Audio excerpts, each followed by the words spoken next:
चला सके, लेकिन आज उन्हीं हकों पर हर तरफ से चोट की जा रही है। वक्फ जैसे बिल लाकर उनके धार्मिक अधिकारों को छीनने की कोशिश की जा रही है।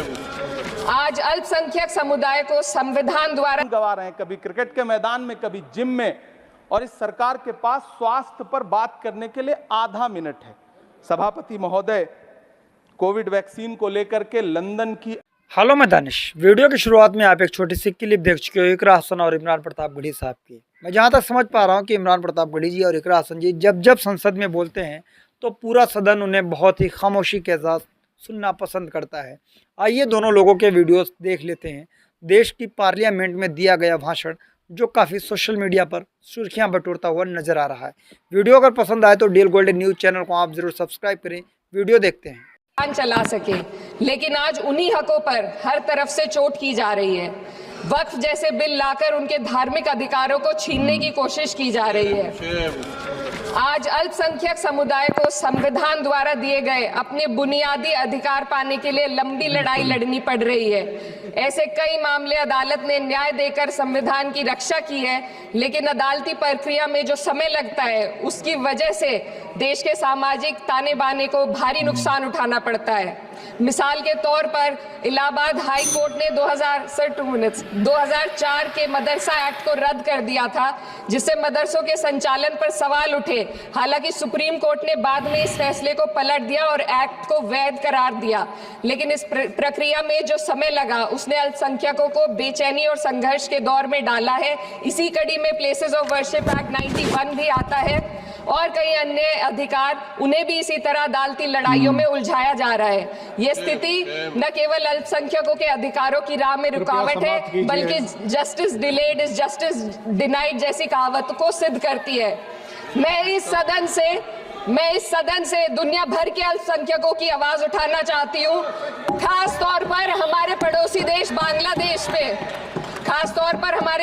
देश बांग्लादेश में अल्पसंख्यकों के साथ जो हो रहा है वे दिल को गहरे तक चोट पहुंचाने वाला है।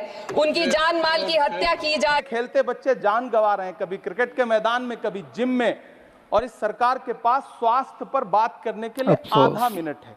सभापति महोदय, कोविड वैक्सीन को लेकर के लंदन की अदालत से जो तथ्य देश के सामने आए हैं, उन्होंने भय फैला रखा है। कांग्रेस की सरकारों ने भी चेचक, पोलियो और प्लेग जैसी महामारियों के टीके लगवाए, लेकिन न तो कभी सर्टिफिकेट पर अपना फोटो छपवाया और न कभी उसके नाम पर वोट मांगे। कांग्रेस की सरकारों ने यह किया है, लेकिन इन सरकारों ने क्या किया है, मोदी जी ने क्या किया है कि राजनीतिक दलों को तोड़ा और तोड़ करके चुनाव लड़े, और चुनाव लड़ने के बाद भी आशातीत सफलता प्राप्त नहीं हुई है। सभापति महोदय, अंतिम 1 मिनट आपसे लूंगा। मुझसे बहुत सारे आधा minute please, 1 minute sir. You have made a speech, you know what you have did. अंत में सभापति महोदय, मैं अंत में यही कहना चाहता हूं कि चुनाव समाप्त हो चुके हैं, सरकार बन चुकी है, लेकिन मुझे इस देश के प्रधानमंत्री जी से यह कहना है कि आप नारे लगाते थे सबका साथ सबका विकास।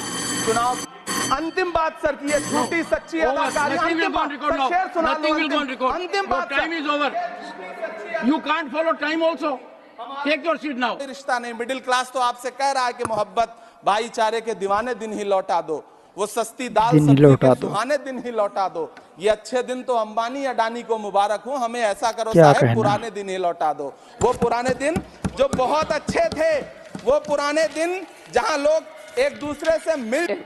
Mughal history is continuously distorted and erased, but notably Darwin's theory was removed from the class 9 and 10 syllabuses by the 21-22 academic year, and the topic of evolution was completely excised from school textbooks. This distortion of educational content undermines academic integrity and damages India's educational ethos. Ma'am, when we are competing for in the world with first class countries, we also need to look into why our students need coaching in spite of having schools and higher education and those funded by the government. The incident of 3 students dying in UPSC coaching has once again exposed the harsh reality, just a minute man, and plight of a significant segment of our population.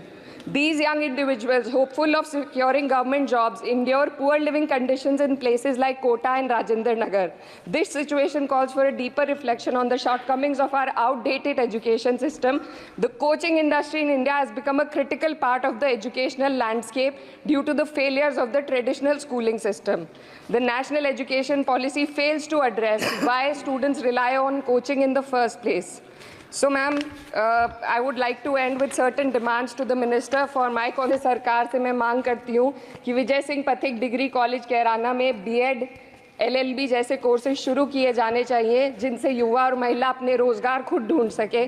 जनपद शाम दोस्तों, आपने इकरा हसन जी का video देख लिया। मुझे उम्मीद है ये वीडियो आपको बहुत ही ज़्यादा पसंद आया होगा, क्योंकि इकरा हसन जी और इमरान प्रतापगढ़ी जी जब जब देश की पार्लियामेंट में बोलते हैं वो आवाम का दर्द गाते हैं, आवाम की बातें करते हैं, सरकार से सवाल करते हैं, रोज़गार बेरोज़गार बढ़ती महंगाई पर वो बातचीत करते हैं।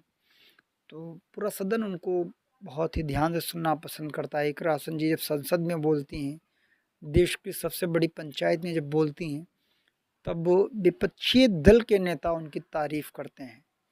अभी हालिया में जो इकरा हसन जी ने एक भाषण दिया था, तो भारतीय जनता पार्टी के एक मंत्री जी थे, उन्होंने इकरा हसन जी की तारीफ़ की थी कि बहुत अच्छा बोलती हैं।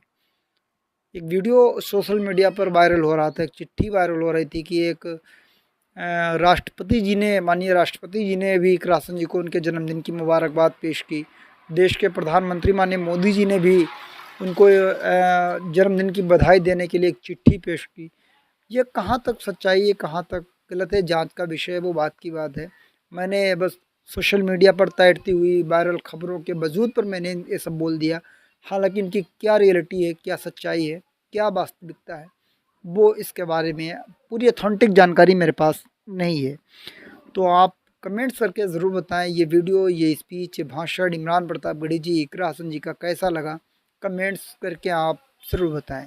मेरे द्वारा अगर वीडियो बनाने में या कुछ बोलने में, बातचीत करने में जो गलतियाँ, कमियाँ रह जाती हैं, आप उन कमियों को एक बार ज़रूर शेयर कर दिया करें, ताकि हम अपनी कमियों को सुधार कर सकें। मिलते हैं किसी और वीडियो के साथ। दुआओं में याद रखना। जय हिंद।